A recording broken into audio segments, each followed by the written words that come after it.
Most of you have your mind made up about Elon Musk raising his arm at Trump's inauguration. But if you allow me to help you think critically, you will walk away from this podcast less certain, but more knowledgeable and wiser. The question is, do you want to feel right or do you want to better understand the world? Certainty is poison to curiosity, and curiosity is the bedrock of all wisdom and knowledge. Now you have a choice, red pill or blue pill. Let's go. Hello and welcome to the next episode of Cylinder Radio. I'm your host, Will Roosh, educator in Los Angeles, bringing viewpoint diversity to everything in our culture. This is what I do, and this is what I've done my entire career. 17 years in the classroom, now with my online supplemental curriculum called Patterdocs, about picking up on the big patterns of the world to understand the world and consciousness as we know it. And it's also what I do as a mentor to people of all ages to help them think critically through all different kinds of things in their lives. Now, on to what Elon Musk did. If you haven't seen it, you've been living under a rock, here's the video. And I just want to say thank you for making it happen. Thank you. Thank you. My heart goes out to you. Yes! Okay, so let's get into this. The debate is really like, is it a dog whistle? Is it intentional? Is this just Nazism? Like Trump's been called a Nazi forever. So is this just like now it's very overt because they're in office? This is called the Roman salute. Okay, the Roman salute can mean different things. It means loyalty, it means strength, it means power, and there were elements of Nazism that was about that, strength and power. One of the many problems with Nazism was that who was perceived as weak, but from a logical standpoint to say, let's eliminate all of the takers, all of the weakness of our society. Let's purge the weakness from our society and we'll be strong. Logically, that does make sense. One of the many problems though, is they saw Einstein as weak, and that's obviously doesn't hold up. Okay. But this idea of strength is connected with the Roman salute that Elon Musk made, A couple of things. One is Elon Musk is on the autistic spectrum. Okay, we know that. We have known that. I have taught kids on the autistic spectrum, and they act in ways that are goofy, and kids roll their eyes, and kids are like, "Oh, that kid's so crazy," and everything like that. Elon Musk has that. He has weird movements, and he says things and does things that are strange. Okay, that's not excusing this behavior, but what it can do is help you to understand it. Additionally, he doesn't know the ramifications of this. Maybe. Okay, like making this movement, it's like, oh, it's not a big deal. Elon Musk is a troll. He's a troll. He trolls all kinds of people all the time. He loves trolling. There was probably an element of trolling within this, okay? Probably some element of him trolling to say like, oh, they're calling me a Nazi. Okay, I'm going to do this movement and just rile people up. I had a friend who, still have a friend who does security for people at the airport. And he told me this story that one time he would meet celebrities at their car and walked into the gate and stay at the gate. And one time he picked up Kanye West. This is years ago. Picked up Kanye West, and they walked kind of into the airport. And then Kanye turned to him, and he said, George, watch this. He goes out, paparazzi gets in his face, and he throws the paparazzi on the ground. Okay, you might remember that. Then he walks back in, and my friend's like, why did you do that? He's like, I'm going to pay this guy a couple $100,000, but I'm going to be on the cover of everything for a while, and I have a new album coming out. It's like no publicity is bad publicity. The Kardashians are billionaires, but that started with Kim Kardashian having a sex tape, released by her mom. So there is an element of this that is like publicity. It riles people up. It upsets people. There's a weird kind of fun element to the Donald Trump presidency this time. Theo Vaughn, Tim Dillon, these are people who got, Joe Rogan. Joe Rogan dresses up in spaceman costumes and weird stuff. Like, these people were invited to the inauguration. There is a trolling, silly element to this. When I went to the RNC, there was a lot of people making fun of Trump who like Trump, but they make fun of him. There was this like light kind of silly, get people upset. People are so triggered by Donald Trump, all this TDS stuff, that let's fire him up. Let's get him really, really upset.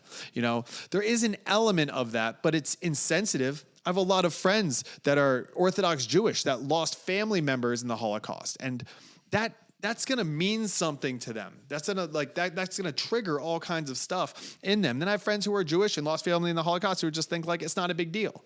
You know, it's the issue with offense. The thing about offense and why we can't have hate speech laws is because it's completely subjective. You could say the exact same thing to two different people, and to one of them, it's horribly offensive, and to the other one, it's not. And it's not because necessarily of their background or their ethnicity or anything like that. We have different sensitivities to all kinds of things. So some people are going to be really offended. Some people are going to be offended on behalf of, and some people won't. Some people think it's silly. Some people think that it's goofy. But all of this is happening in a bunch of different ways, and there's some things I want to break down. The ADL, the Anti-Defamation League, which is, obviously a big deal. They said, let's have grace. This isn't something that we should get upset about. They said it was awkward but unintentional. We don't really know if it was intentional that Elon Musk would do a Nazi salute. We really don't. He could say that he didn't, but he's not now kind of in politics and he has a company to run and stuff, so he could lie. We don't really know, there is an element here that even in his head, if he said, I'm going to do this, and he denies it, it doesn't really matter. If he says, I'm not going to do this, and he does it, it doesn't really matter. It matters how it affects people, okay? But he's trying to rile people up, and he did it. I'm doing a podcast on it now. I did a post on social media. It got, hundreds of thousands of people talking about it and arguing in the comment section. That's kind of the point. It's back to the Kim Kardashian thing. It's back to the Kanye West thing. The history of this, it goes back to, as I said, the Roman Empire shows strength and loyalty and stuff. And then it was adopted by Mussolini, adopted by Adolf Hitler. And it's a powerful gesture. Now he said, my heart. Now, wouldn't you naturally just turn your hand up, not down? There's stuff like that. We just don't know how much is Elon Musk being a troll, how much of that is his autism, what they used to call Asperger's. We don't really know, okay? But we can try and work our way through this. What I've seen conservatives say that I do not agree with is they show a picture. You can see Marissa Straight put one here of how many Democrats have done this, and there's pictures of all, Obama and Clinton and everyone with their hand up like that. That's, talk about out of context, because Elon Musk said it, it was taken out of context. There's a bunch of images of it or even short videos. But as you can see in the video that I shared, that he said my heart goes out to you. That's context. Okay, the fact that he has these weird things going on with his brain, that's context. When someone is raising their hand to say hi, that is also, context. So I think that what Elon Musk did is clearly different than when Obama holds his hand up like this. Hi to a crowd.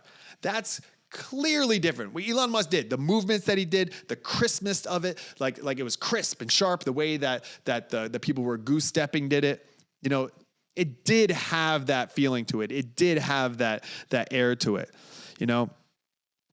When Elon Musk when people brought that up, he said that they're tired attacks. It's just more Nazism. Trump is a Nazi. Trump is a Nazi. Trump is a Nazi.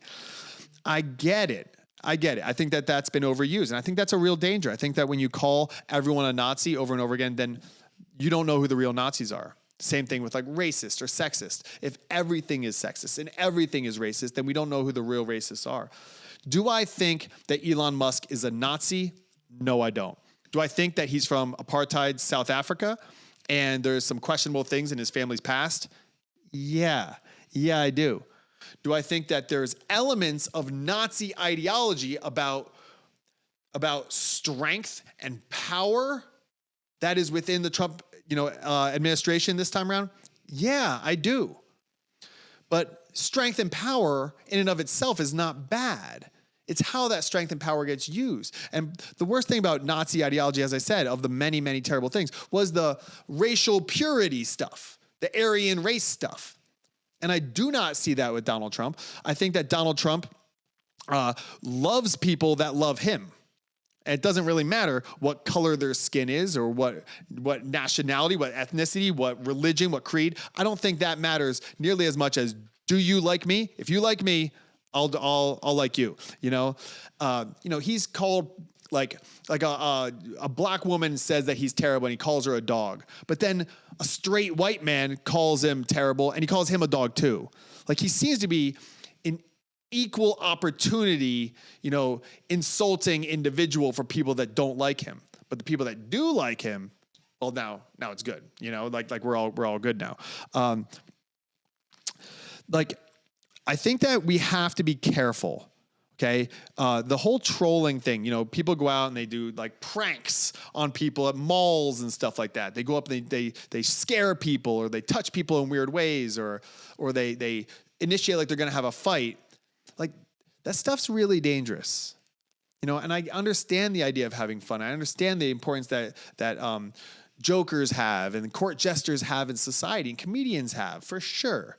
But we also have to be careful. This must be a uniting time. It has to be a uniting time for this country, okay? And in order to do that, we have to be aware of people's sensitivities. And I'm not saying, I think we've gone too far in the other direction of being overly sensitive about everything, but we need to be sensitive about some things. We need to be careful about some things, we don't know specifically his intent, but it's something that we need to wrestle with. The best way forward is to be curious. The best way forward is to interact with people that disagree with you. So if you see it as a harmful action, find someone that you respect, find someone that you enjoy, find someone that you believe that they have a good heart who disagrees with you, and share why you think what you think, and then ask them, what am I missing? I love the phrase, why do you think I think what I think? Okay. And then that puts it on them to be for empathy, put them in your shoes to try and understand, why do I see what Elon Musk did as not that big of a deal, and just trolling and a little bit of autism and a little bit of just goofiness and the, playing the media and the media just jumping on it because of these narratives. And why do other people see it as deeply scary and harmful? I mean, really, what is it? Because if you just dismiss it as well, they're a snowflake, or they're just cruel, they're just a racist, then we miss the whole point. America is extremely diverse. That's one of the things that makes us great. The diversity in all the ways people could be diverse. And we have been diverse when it comes to political affiliation, ideology, and party for a long time, but we have to find compromise. Remember, Jefferson and Hamilton despised each other in so many ways, and things they said about each other were so terrible, but they worked together. And this needs to be a time to work together. Whether or not you like Donald Trump, whether or not you think he's a good person or you like his policies, we have to compromise. That's the only way forward now. He's here now. So what are we going to do? We have to work together. So go out, be a critical thinker, engage with people. We have social media. One of the things that we should use social media for is a social network. Send someone a message that you strongly disagree with and say, I want to have a conversation. I am trying to understand. A lot of people don't want to do that. It doesn't really even matter. Conservatives, liberals, I've been blocked by both, okay, because I want to have conversations. I want to challenge what you're thinking, regardless of what you're thinking, because that's the way my brain works. That's the way I learn, and that's the way I educate, and that's the way I share with others how to better understand the world. So I hope this added some nuance to this whole kind of conversation about Elon Musk, and I hope that it sparks you as more of this stuff is going to come up. There's going to be stuff that comes up throughout the Trump administration where people are going to say, look, that's dog whistling for racists, or that's terrible, or that's Nazi, or that's blah, blah, blah, blah, blah, blah, blah. Engage with people. Make friends that you disagree with. And truly make friends. I had Daryl Davis on my podcast twice, and really incredible human being that he's a black musician who met someone who's in the KKK, and instead of walking out on that meeting in disgust, he befriended him. I mean, really friends, hung out, went to family picnics together and stuff like that. And over time, the man that was in the Ku Klux Klan gave up his robe to Daryl and said, I don't want this anymore. And since then, Daryl has helped get over 350 people to give up neo-Nazi, KKK, racist ideologies. That's how it happens. That's how we heal. Not by going into your conservative or liberal echo chamber and just saying, Elon Musk is terrible, Elon Musk is great, Trump is terrible, Trump is great, Trump is a fascist, Trump is great, he's like the second coming. No. You surround yourself with different perspectives, and that's what I urge you to do. Thank you so much for listening.